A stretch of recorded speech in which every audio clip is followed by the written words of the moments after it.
What if the person you trusted most built their entire double life on your love, your money, and your blind faith? My wife told me she was going to night classes to advance her career, but instead, she was funneling my money into hotels, lingerie, and another man. This is the story of how I uncovered her lies, piece by piece, and exposed her in front of everyone she tried to fool. Betrayal, strategy, and ultimate freedom. It all started the night I caught the scent of another man's cologne on her skin. The night my wife first told me about her new classes. I remember the way her eyes shone in the kitchen light. She had a folder tucked under her arm, a printed email, and a kind of nervous excitement that felt both genuine and rehearsed. "I've been accepted into the evening business program downtown," she said, sliding the paper across the counter like a winning hand in poker. "It'll mean a couple nights a week, sometimes late, but it's for us, for the future." I picked up the paper. An invoice for tuition, neat logos, the kind of formatting you'd expect from a college bursar's office. Her handwriting scrawled across the corner, paid in full. Pride bloomed in me, raw and uncomplicated. My wife, my brilliant, ambitious wife, was investing in herself. "I'm proud of you," I said, kissing her temple. She leaned into it just enough to make me believe she wanted the contact. The first week, she came home tired but energized, carrying thick textbooks that smelled like glue and paper, showing me highlighted pages, graphs she was supposedly studying. I traced a finger down her notes one night while she brushed her teeth, the looping handwriting familiar, the bullet points crisp, cost analysis, competitive advantage, ROI, words that looked the part. And yet, even in that first week, something felt different. We used to have this routine. I'd come up behind her while she cooked, slip my hands around her waist, kiss the curve of her neck, feel her body soften into mine. That week, though, when I tried, she laughed lightly, brushing me away with, "Don't distract me. I have class soon." It was a rejection exactly, but it stung in the quiet places a man doesn't admit out loud. I told myself it was the stress of school. I wanted to believe that. The nights she was gone stretched long. I'd sit at the table with my dinner cooling in front of me, picturing her in some classroom, hair pulled up, brow furrowed in concentration. The image stirred something warm in me, a mixture of admiration and raw desire. I liked imagining her sharp, driven, out there chasing something that mattered.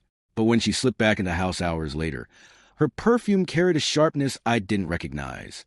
Not the lavender I'd bought her for Christmas, but something deeper, muskier. I buried the thought before it took root. On Saturday, she showed me a graded assignment, a neat A- in red pen. My chest swelled. "That's incredible," I told her. She smiled in that small way she did when she wanted to be praised. I pulled her against me, pressing my lips to hers.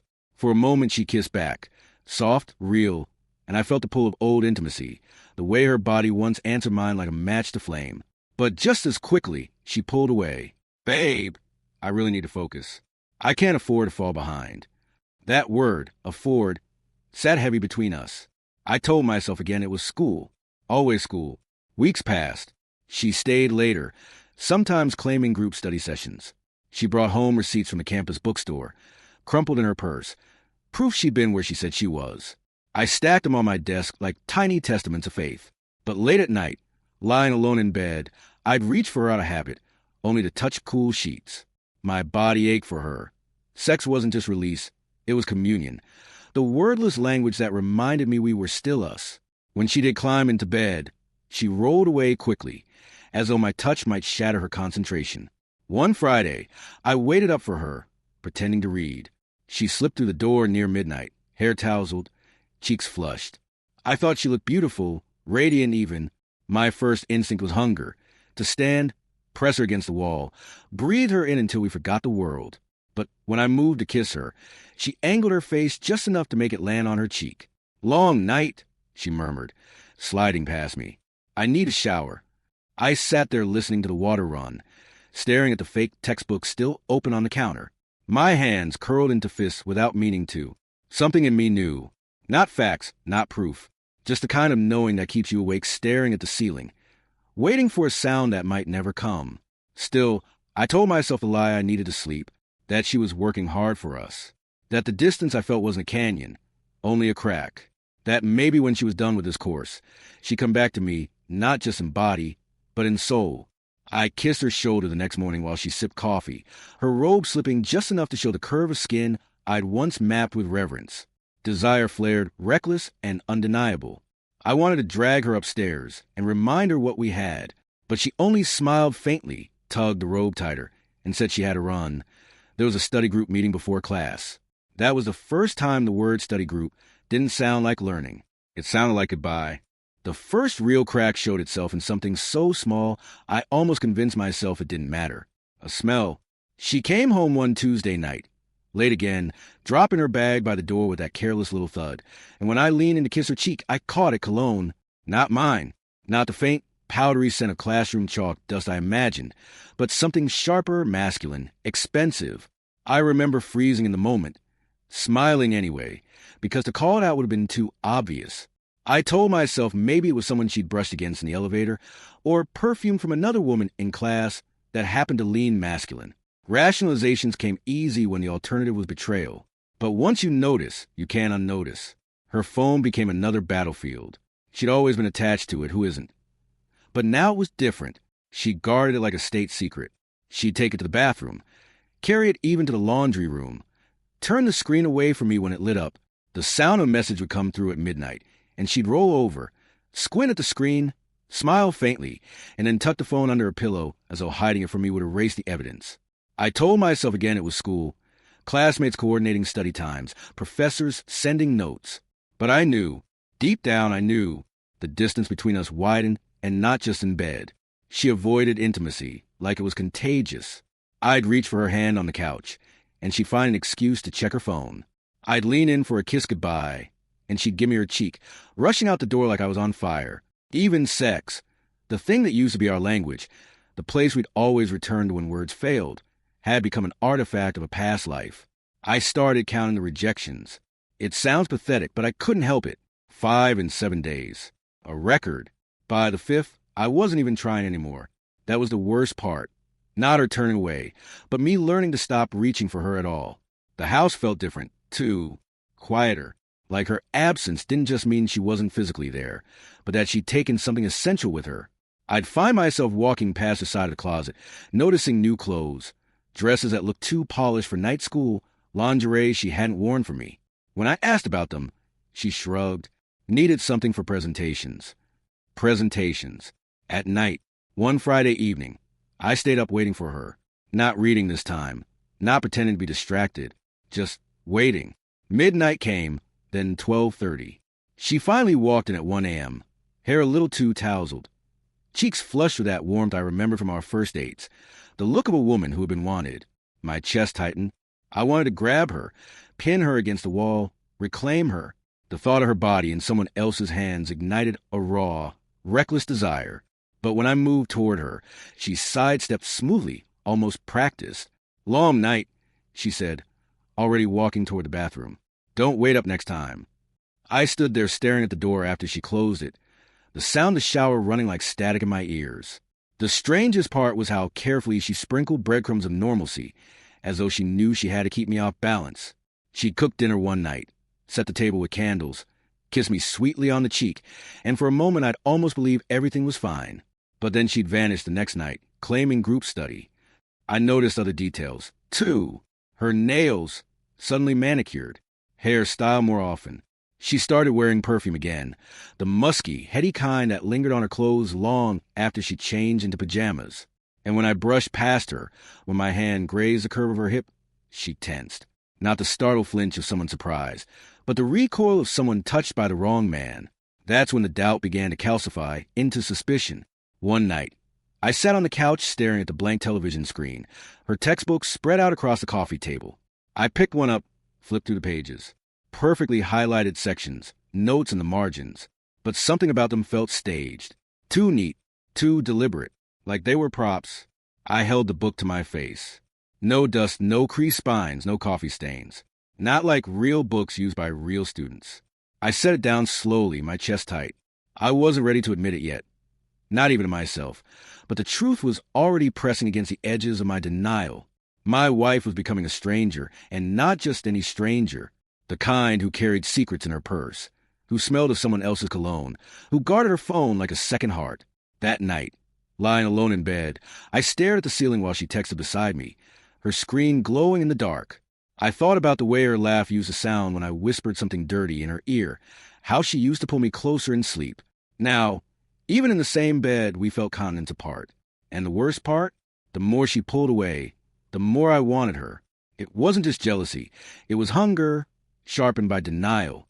I wanted to fuck her until she remembered who she belonged to. I wanted to kiss her until the lies dissolved on her tongue. I wanted her back, even if some part of me already knew she was gone. The signs were all there. I just hadn't let myself name them yet. Suspicion is a slow poison. It doesn't kill you all at once. It seeps into your blood, corrupts your sleep, steals your appetite. By the time I finally picked up the phone and called the college, I was already a shell of myself. I just didn't know it yet. It was a Wednesday morning. She left early, claiming she needed to meet with Professor about a group project. The lie rolled off her tongue so smoothly, I almost admired it. But something about the way she'd said it, the slight pause before Professor, the way her eyes avoided mine, pushed me over the edge. I waited until she was gone, then sat down at the kitchen table with one of her supposed assignments spread in front of me. Pages of handwritten notes, diagrams, highlighted paragraph from a textbook, so pristine it could have come straight off the shelf. It all looked right, too right, like a stage set designed to convince an audience that what they were seeing was real. I dialed the number listed on the invoice she'd given me weeks before. My heart thudded in my chest as the line rang. A polite female voice answered. Business Administration Department. How may I help you? I cleared my throat. Hi, I'm calling about the evening business program. My wife is enrolled, and the woman cut me off gently. Sir, I'm sorry. We don't currently offer evening business courses, only online classes, and even those don't require physical attendance. For a moment, I thought I'd misheard. I pressed the phone tighter to my ear. I'm sorry, maybe I have a wrong office. She attends twice a week, nights. She showed me tuition bills. There was a pause on the other end. Then the woman's voice, careful now. We haven't had an in-person evening program in nearly 5 years. If she's telling you she attends classes here, I think you might want to clarify that with her. I don't remember hanging up. I just sat there, phone heavy in my hand, staring at the fake invoice spread across the table. My pulse hammered so loud I could hear it in my ears. She had forged everything. The bills, the assignments, the notes. My wife, the woman I trusted with my life, had built an entire world of lies right in front of me, and I clapped for her like a fool. The rest of the day passed in a haze. At work, people asked me questions, and I nodded without hearing them. My mind replayed every late-night return, every excuse about study groups, every sudden text she hid from me. Each memory now had a sinister echo. When I got home that evening, she was already in the kitchen, humming softly while chopping vegetables. She looked radiant, cheeks flushed, hair pulled back in a way that made her neck seem impossibly delicate. And all I could think was, who touched you today? Whose cologne are you still carrying? Hey, she said brightly. Long day. I nodded, forcing a smile. My hands shook as I reached for a beer.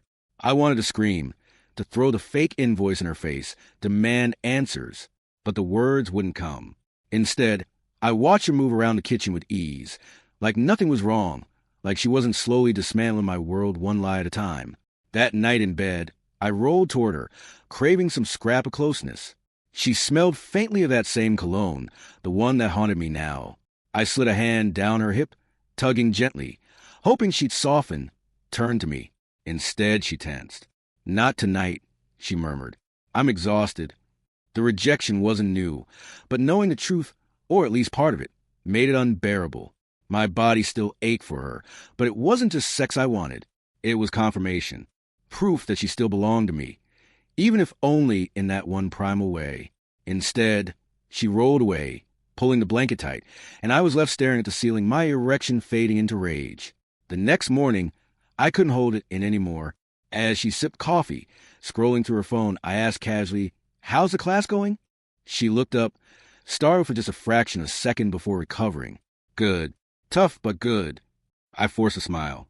What's your professor's name again? She hesitated, the faintest crack in her performance. Dr. Mitchell. I'd spoken to the college. There was no Dr. Mitchell. The name didn't exist. My heart pounded, but I only nodded, pretending to accept it. That's when it hit me. I couldn't confront her yet, not without proof.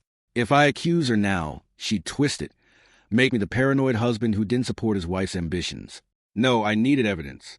Hard, undeniable evidence that would burn her entire story to ash. But even as I resolved to wait, I felt the weight of what I'd learned pressing down on me. My wife wasn't just lying about classes. She was building an entire double life, and I was financing it. As I left for work, I kissed her on the cheek. Her skin was warm, soft, familiar. For a second, I almost let myself believe she was still mine. But deep down I knew the woman I kissed that morning wasn't my wife anymore. She was a stranger in my house, carrying secrets I hadn't even begun to uncover, and I was going to find them all. The night I decided to follow her, I felt like I was preparing for war. Not the kind with guns and uniforms, but the quiet kind, where patience and precision matter more than brute force. I needed truth, and truth doesn't come easy when someone you love is actively burying it beneath lies. I couldn't do it alone. I called Mark, a close friend I trusted like a brother. He's the kind of guy who doesn't ask too many questions, just shows up when you need him. When I told him I suspected my wife wasn't at the classes she claimed to be, his voice hardened. "You want me to run backup?" he asked. "Yes. I can't do this solo. If I lose her trail, it's over." We parked 2 blocks away from the college where she said her night class was being held. Her car wasn't there. Not even close. Instead, I spotted her silver sedan heading down the street, and my stomach twisted as I realized she hadn't even bothered making a show of pulling into campus. Mark followed at a distance while I rode shotgun, my palms slick with sweat. My chest ached with each breath, the reality of what we were about to uncover pressing down like a vice. "She's turning left," Mark muttered, headlights off, keeping back just enough to avoid suspicion. We trailed her for 10 minutes through downtown traffic until she pulled into a hotel. Not a dive, not a chain off the freeway. This was one of those discreet boutique hotels, the kind with dim lighting in the lobby and rooms designed for escape. We parked across the street. I couldn't breathe. My wife stepped out of her car wearing a dress I hadn't seen before, red and clinging, the kind of dress that isn't bought for business classes. It was a dress made for sex. I gripped the dashboard, so hard my knuckles whitened. Mark whispered, "That's not school." She walked quickly, glancing over her shoulder, her heels clicking against the pavement like gunfire in my ears. Then he appeared, tall, broad-shouldered, a man I'd never seen before. He leaned down, kissed her full on the lips, his hands gripping her waist like she belonged to him. The sight punched the air out of me. I wanted to charge across the street, tear her out of his arms, demand answers. But I didn't move. I couldn't. My body locked between rage and despair. Instead, I pulled out my phone and hit record. My hand shook so badly, the footage was almost useless at first. But I steadied myself, zoomed in, captured the undeniable truth. My wife walking into a hotel with her so-called study partner. They disappeared into the lobby, laughing, his hand pressed low on her back, fingers resting on a place that used to be mine. I lowered the phone slowly, my chest hollow. Mark placed a hand on my shoulder. "I'm sorry, man." The words barely registered.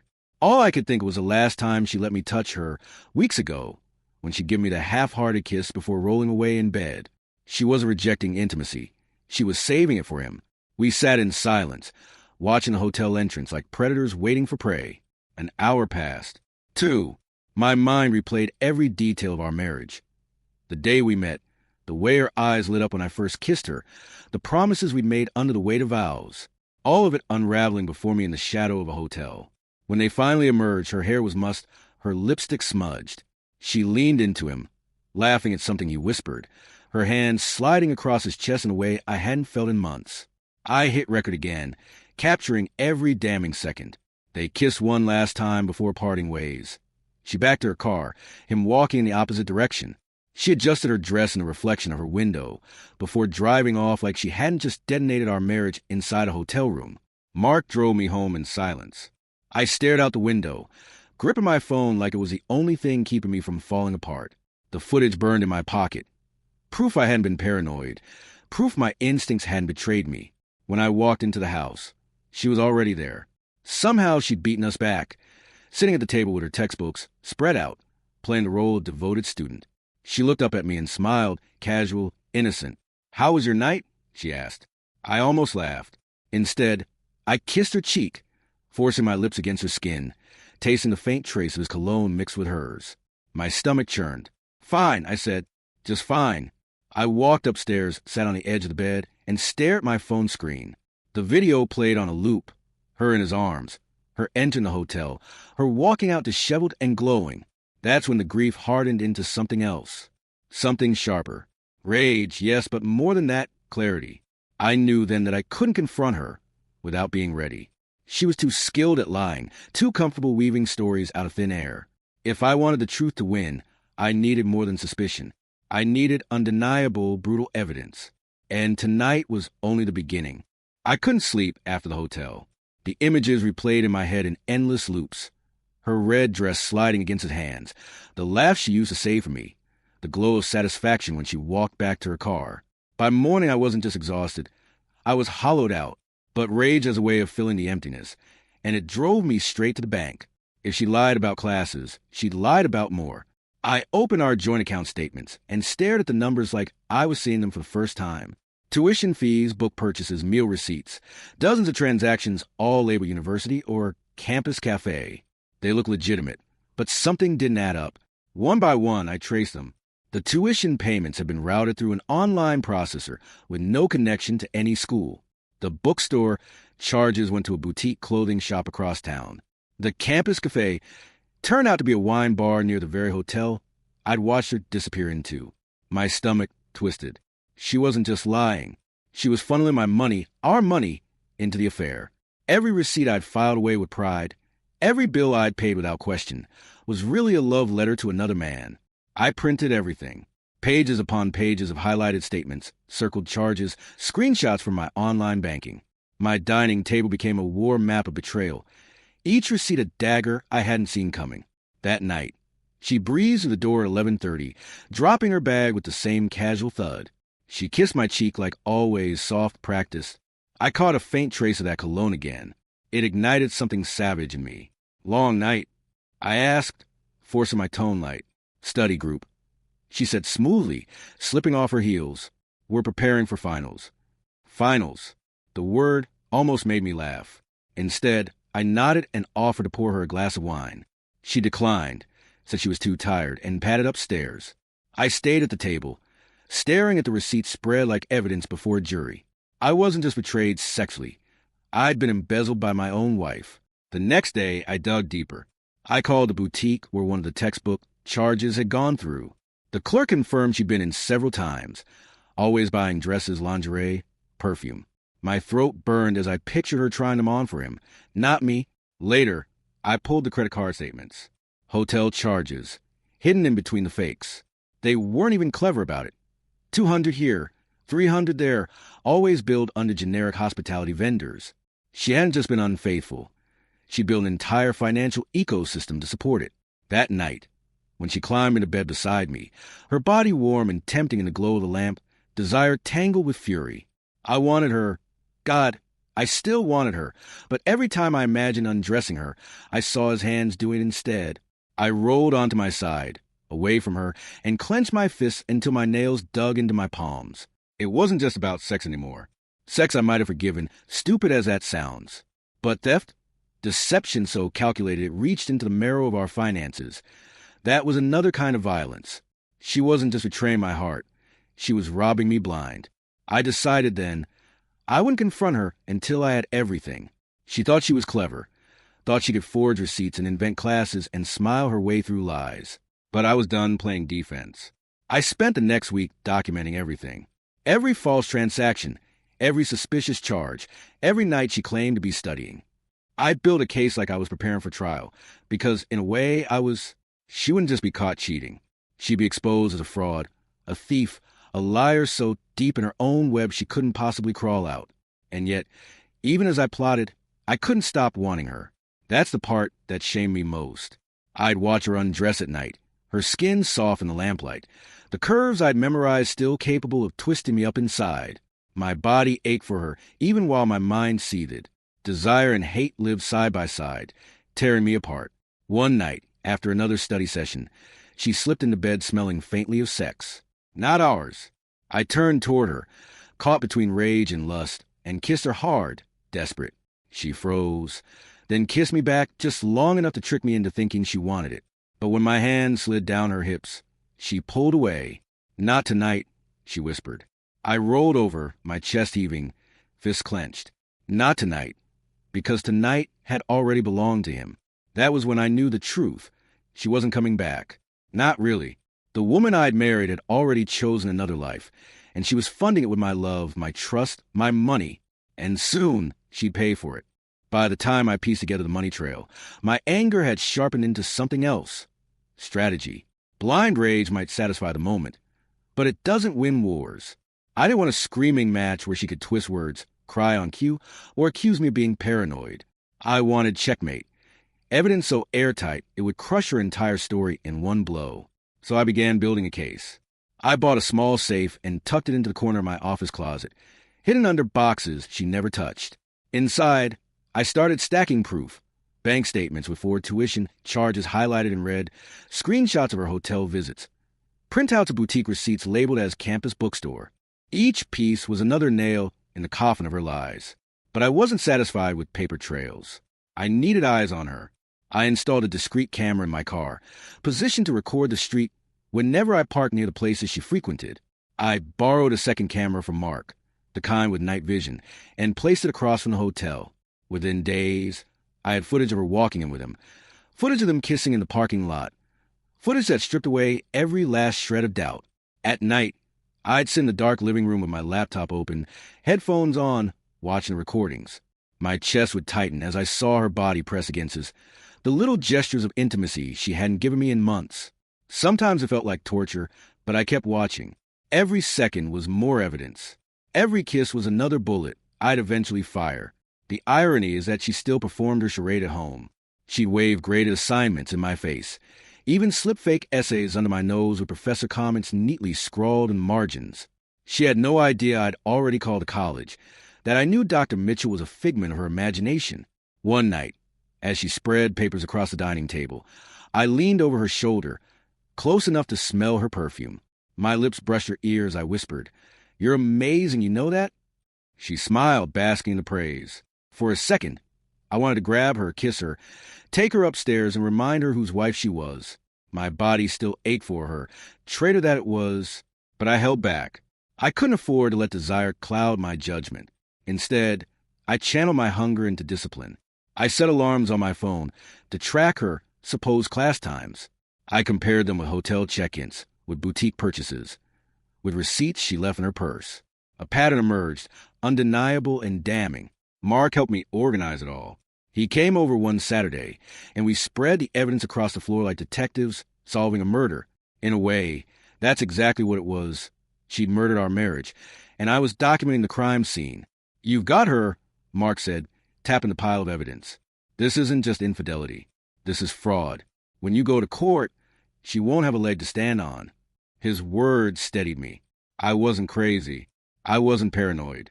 I was a husband building a case against a thief in a red dress. And yet, the strangest thing happened. The more evidence I collected, the calmer I became. Knowing the truth, having it all in my hands, was liberating. I no longer had to question every late night, every text she hid, every excuse. I didn't need her confession. I had the receipts, literally. But calm doesn't mean numb. One night, she came home later than usual, hair mussed, eyes glowing. She slipped off her heels and sat on the edge of the bed, humming softly as she unzipped her dress. I watched in the doorway, my chest tight with a mix of rage and desire. She looked beautiful. God help me, she did. The curve of her bare back, the way her skin caught the light, the softness of her hair tumbling over her shoulders. My body reacted instantly, craving her, aching for her, and I hated myself for it. Hated that even knowing where she'd been, knowing whose hand had touched her, I still wanted her. I stepped closer, voice low. "You look incredible." She glanced back, smiling faintly. "Flattery won't get you anywhere tonight. I'm exhausted." I forced a smile, nodded, and let her roll into bed. But inside, something solidified. If she thought exhaustion excused betrayal, she was wrong. The day would come when she'd face everything she'd done, and exhaustion wouldn't save her then. So I kept working. By the end of the month, my safe was full. Photos, videos, receipts, screenshots, recordings.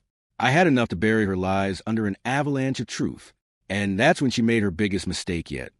She announced a graduation dinner, a night to celebrate her supposed achievement, with family and friends invited. She planned speeches, decorations, a night of honor for the degree she never earned. When she told me, her eyes sparkled with excitement, and I forced myself to smile back. "That sounds wonderful," I said. Inside, I felt a shift. The dinner would be her stage, and it would also be her downfall. I wasn't going to just expose her lies in private. I was going to burn her false world down in front of everyone she'd fooled. And when the ashes settled, I'd be the only one standing with the truth in my hands. The announcement came one Saturday morning over breakfast. She slid a glossy invitation across the table, like it was a golden ticket, celebrating my graduation, dinner, and drinks. The font was elegant, the design professional. I turned the card in my hands, staring at the dates circled in gold ink. She beamed at me, her eyes wide with pride. "It's official. I've invited everyone. My parents, my sister, a few close friends. I want this to be special. You'll be there, right?" I looked up at her, forcing a smile that probably looked more like a grimace. "Of course. Wouldn't miss it." She leaned over the table and kissed me, lips brushing mine with the same practiced affection she'd been giving me for months. I tasted the faintest trace of wine, maybe from the night before, maybe from him. The thought made my stomach clench. This dinner was her masterpiece. She was going to parade her lies in front of everyone, bask in admiration for a degree she never earned, soak in applause for sacrifices she never made. And I was expected to play the dutiful husband, standing proudly at her side while she spun fantasies over wine and dessert. But instead of despair, I felt something else. Opportunity. The weeks leading up to the dinner, I rehearsed my role. I smiled when she practiced her speech in front of me, nodding in the right places, telling her she sounded amazing. I helped her pick out a dress for the evening. Another red number, tight in all the ways she knew men noticed. When she tried it on and asked, "Do you like it?" I swallowed the bile in my throat and told her she looked stunning. I played along so well that even I almost believed my act. But each night, after she fell asleep, I'd open the safe in my office, pull out the files, and remind myself what this was all building toward. The night of the dinner arrived sooner than I expected. We drove together, her hand resting on my thigh like we were still the couple everyone thought we were. My body responded automatically, heat pooling low in my stomach, the cruel reminder that desire doesn't die just because love rots. The restaurant was upscale, the kind of place with dim lighting, polished wood, and waiters who glided instead of walked. A long table was set for 15. Her parents, her sister, her friends, all already there, laughing and sipping wine. "Congratulations!" they shouted as she walked in, showering her with hugs and kisses. She glowed, basking in the attention, soaking up every bit of admiration like sunlight. I hung back, smiling politely, shaking hands, nodding. The good husband, the proud husband. As the courses arrived, she told stories about studying late, struggling with group projects, burning the midnight oil to make this dream happen. Each lie was delivered with perfect timing. Each falsehood met with applause or laughter. Her parents looked at her with pride shining in their eyes. Completely blind to reality, I carried in my pocket. I sipped my wine and waited. At one point, her friend leaned across the table and said, "You must be so proud of her, supporting her through all this." I smiled, my jaw tight. "I am, more than you know." When dessert was served, she rose to give her speech. She tapped her glass, and the room fell silent. Her eyes sparkled, cheeks flushed, her beauty undeniable. She spoke about sacrifice, about perseverance, about how none of it would have been possible without the love and support of her family, and especially her husband. Everyone turned to me, clapping, my chest tightened. For a moment, I almost faltered, almost let her have the victory, because despite everything, part of me still loved her, still wanted her, still ached to believe this performance could be real. But then I remembered the hotel, the receipts, the cologne, the way she'd rolled away from me in bed, with a scent still on her skin. I stood, slowly, deliberately, all eyes turned to me. She smiled, thinking I was about to give some heartfelt tribute. Instead, I reached into my jacket pocket and pulled out the small remote I'd tucked there. I pressed the button. The lights dimmed. A projector hummed to life at the far end of the room. Gasps rippled through the guests as the screen flickered on, showing grainy footage from my hidden camera. There she was, my wife, walking into the hotel in her red dress, kissing him in the parking lot, disappearing inside with him, hand in hand. The room went silent. Her father's face drained of color. Her mother's hand flew to her mouth. Her sister whispered something sharp and angry under her breath. On screen, she reappeared 2 hours later, hair tousled, lipstick smeared, glowing with satisfaction. I let the footage play in full, every damning second. When the screen went dark, I turned back to the table. Her face was pale, eyes wide, mouth opening and closing without sound. For the first time, the lies had failed her. I placed the remote on the table and said, calmly, "Ladies and gentlemen, my wife would like to thank you for supporting her extracurricular activities." The silence that followed was the sweetest sound I'd ever heard. The silence after the footage ended was heavier than any scream. It pressed down on the room like a weight, suffocating in its intensity. Wine glasses sat untouched, forks frozen midair, eyes darting between me, the blank projector screen, and her, my wife. She stood at the head of the table, trembling, her perfect little speech crumbling in her hand. The red dress she'd chosen to wow the crowd now felt like evidence in itself, a costume for her deceit. Her mother spoke first. Just one word, sharp and venomous. "How?" My wife stammered, shaking her head. "It's not. This isn't what it looks like." Her father cut her off, voice like steel. "It looks like you've been lying. To all of us." Her sister leaned back in her chair, disgust plain on her face. "So much for working hard. You weren't in school at all, were you?"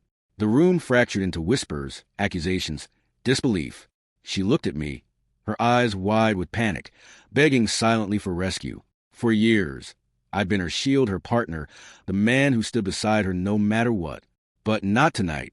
Tonight, I let her drown in her own lies. She tried again, voice trembling. "He's making it up. He's twisting things. You don't understand." I raised a hand, cutting through her excuses like a blade. "Every receipt you showed them? Fake. Every assignment you paraded around the house? Forged. The tuition bills? Straight from a printer in our office. And while you pretended to build a future, you're funneling my money into hotels, lingerie, and dinners with him." Gasps rippled through the table. Her father's face reddened with fury. Her mother's eyes welled with tears. Her sister muttered a curse under her breath. One of her friends tried to interject. "Maybe this isn't the place." "No," her father snapped. "This is exactly the place." My wife's mask finally cracked. Tears streaked her cheeks, her voice breaking. "Please, just listen. I love you. It was a mistake." I laughed, bitter and sharp. A mistake is forgetting an anniversary. A mistake is saying something cruel in anger. Walking into a hotel with another man, week after week, lying to everyone you love. That's not a mistake. That's who you are. She reached for me, her hand trembling. For a second, some masochistic part of me wanted to take it, to pull her close, to pretend none of this had happened. But I stepped back, leaving her hand dangling in the air. Her father stood abruptly, slamming his napkin onto the table. "You've shamed this family." He turned to me, his voice softer but firm.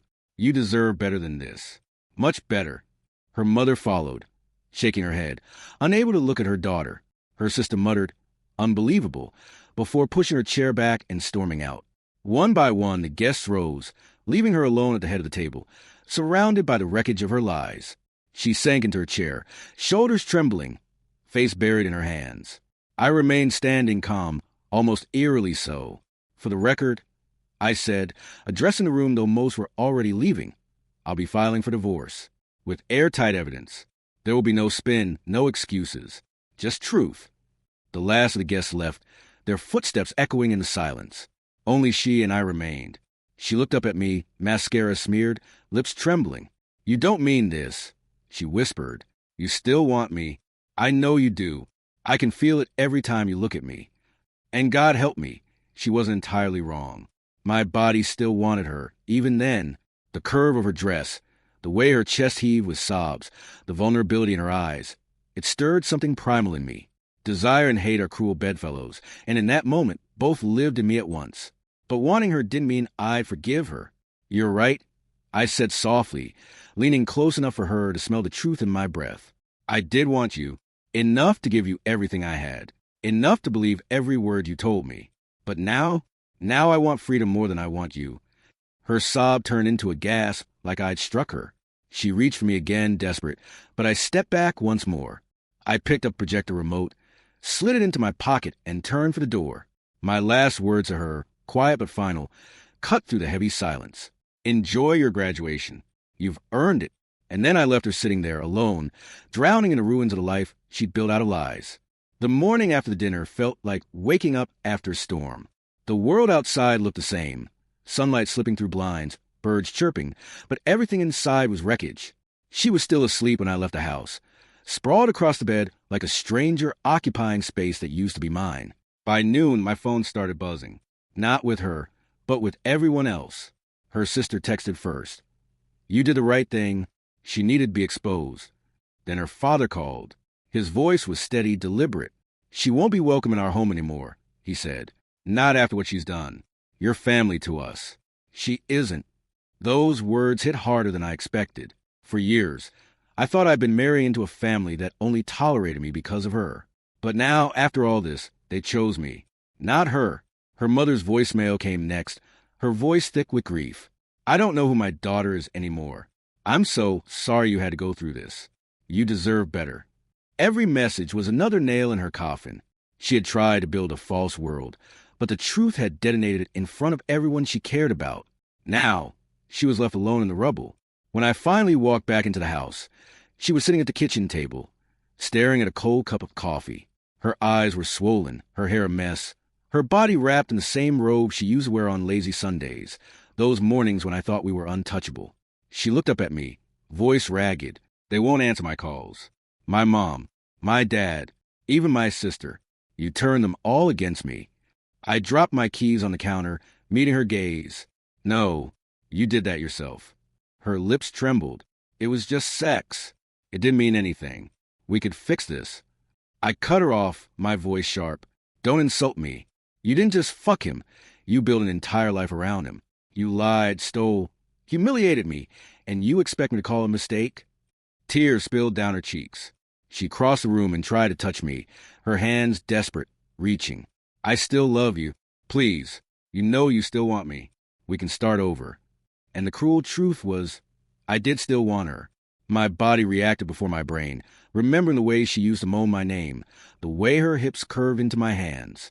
For a split second, I wanted to grab her, press her against the wall, reclaim her. But the moment passed, drowned beneath the memory of her in that hotel, glowing from another man's touch. I stepped back, her hands falling uselessly to her sides. I'll want the house, I said, and the car. You can keep your clothes, your perfume, whatever lies you've been buying. But the rest? I'm filing for divorce, and I'll make sure the court sees everything. Her face hardened then, anger sparking in her eyes. You can't ruin me like this. I'll tell them you're controlling, paranoid, abusive. I'll say you made it all up. I smiled coldly. Try. I have the footage, the receipts, the fake tuition bills. You won't win. You won't even come close. Her defiance crumbled as quickly as it had flared. She sank into a chair, burying her face in her hands, sobbing. For the first time, I didn't feel pity, just a hollow sort of relief. Over the next week, the fallout spread like wildfire. Friends stopped returning her calls. Her affair partner ghosted her completely. No texts, no visits, nothing. He'd used her until exposure, then disappeared. She was left without him, without family, without anyone to lean on. Meanwhile, I grew lighter. I met with my lawyer, handed over every piece of evidence, every screenshot, every video. He skimmed through files, eyebrows raised. This is ironclad. She won't get a dime more than the bare minimum. I walked out of his office feeling freer than I had in years. At home, she still tried sometimes, pathetic little attempts to claw her way back into my good graces. She cooked dinner, light candles, wear lingerie I hadn't seen in months. Once, she stood in the doorway of our bedroom, the silk robe hanging loose, her body on display like an offering. Please, she whispered, just one night. Remember what we had. And God help me, my body stirred. But I turned away. You killed what we had. Her sob followed me down the hall, echoing through the house like a ghost. By the time the divorce papers were served, she didn't fight. She couldn't. She signed them with shaking hands, the reality finally crushing her. Her family disowned her. Her friends vanished. Her lover abandoned her. The woman who once stood tall in front of me with forged tuition bills and fake assignments was now reduced to nothing more than a cautionary tale. And I was free. The day the divorce papers were finalized, I walked out of the courthouse lighter than I had felt in years. The gray building behind me might as well have been a tomb, sealing away the marriage I had already buried long before the judge's gavel hit. I held the papers in my hand, not as a symbol of defeat, but of release. They weren't just documents. They were a key to walk out of the prison I hadn't realized I was living in. Driving home, I noticed things I hadn't in a long time. The way sunlight hit the tops of the trees. The sound of the wind slipping through my open window. Even the city felt different, like it had been waiting for me to step back into it. The house was quiet when I got there. Too quiet, maybe, but not in a lonely way. For the first time, silence didn't feel like judgment. It felt like peace. I walked into the bedroom, set the folder of papers on the nightstand, and looked at the indentation on her side of the bed. For months it had been a battlefield, me reaching, her pulling away. Now it was just an empty space, and strangely, that emptiness comforted me. I pulled off my wedding ring, held it in my palm. It was heavier than I remembered, like it had been absorbing years of neglect, lies, and betrayal. I placed it on the nightstand beside the papers. The circle of metal had once meant eternity. Now it was just a reminder that eternity only works if both people show up. That night, I sat outside on the back porch with a glass of whiskey. I let myself think, not about her, not about him, not even about the betrayal, but about me. What did I want? The answer was simpler than I expected. To feel wanted. To come home to someone who smiled when I walked through the door. To touch and not be pushed away. To talk and actually be heard. I thought about how I'd begged for scraps of attention, how I'd twisted myself into knots to justify her distance.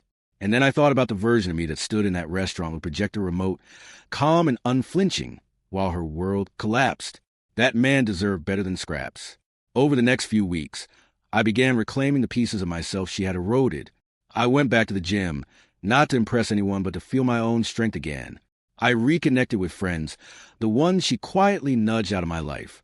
I laughed more, slept deeper, even started cooking for myself instead of waiting for someone to join me at the table. It wasn't all smooth.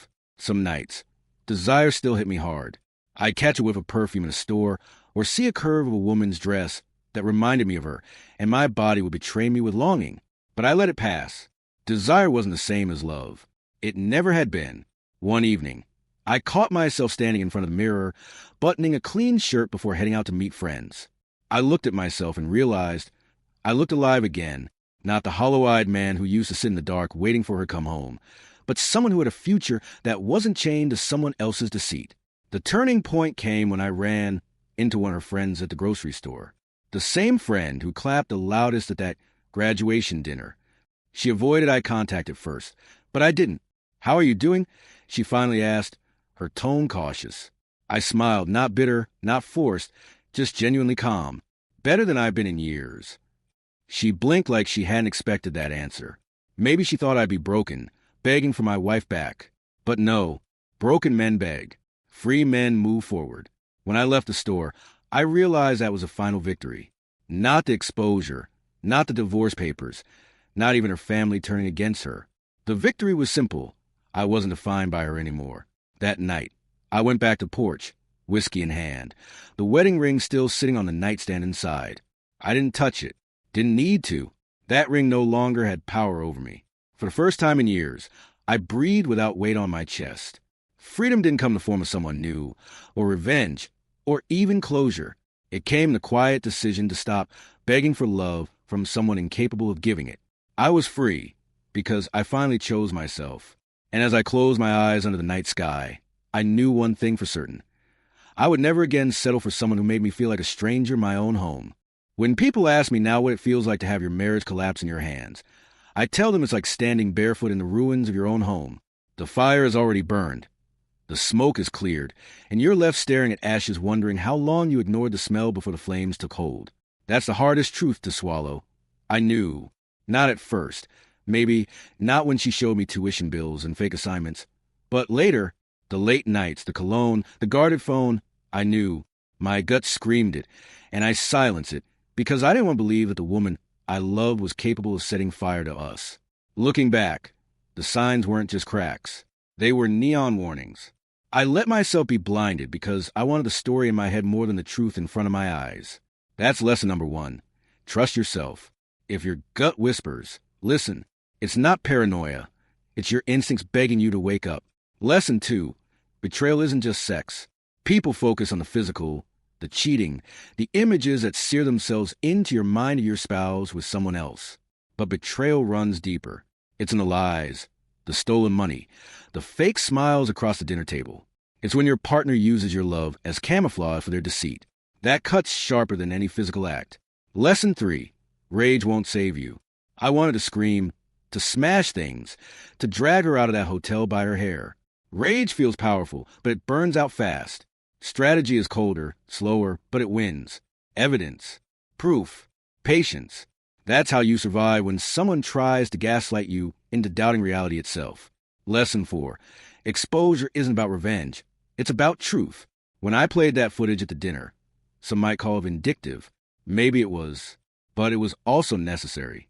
If I confronted her in private, she would have spun lies, turned it back on me, painted me as controlling. By showing the truth in front of everyone, I didn't just end the marriage, I ended her story. She couldn't rewrite what was already burned into their memories.